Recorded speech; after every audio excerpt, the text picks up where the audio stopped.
अहाँ विवाह के लिए बच्चा जन्मेलिए आ बच्चा जन्मै त कि अहाँके जिम्मेवारी खत्म भ जाइ छै? अहाँके जिम्मेवारी कदापि खत्म नहीं होइ छै कि अहाँके जिम्मेवारी जब तक बच्चा किशोर अवस्था क्रॉस नहीं कर ले छै आ अपना पैर पर खड़ा है के ताकत नहीं भ जाइ छै ओकरा अपने, तब तक अहाँके जिम्मेदारी बाल बच्चा प्रति होबे करे छै। तेहने एकटा कहानी छै कि ई वास्तविक कहानी छै।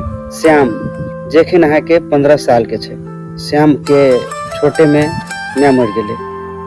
श्याम के माय मरला के बाद श्याम के पापा दोसर विवाह कर लेलके।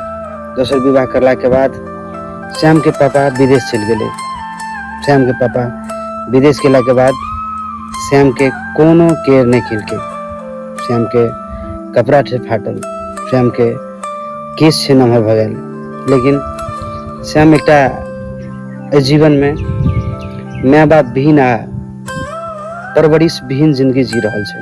श्याम गरीबी से लाचार से भ गेल, ओकरा एक अठन्नी नहीं छै केसो बनबे तक के लेल। ताहि दुआरे अहाँ बाल बच्चा जन्मावे के तुरंते मादर अहाँ के जिम्मेवारी खत्म नहीं छै।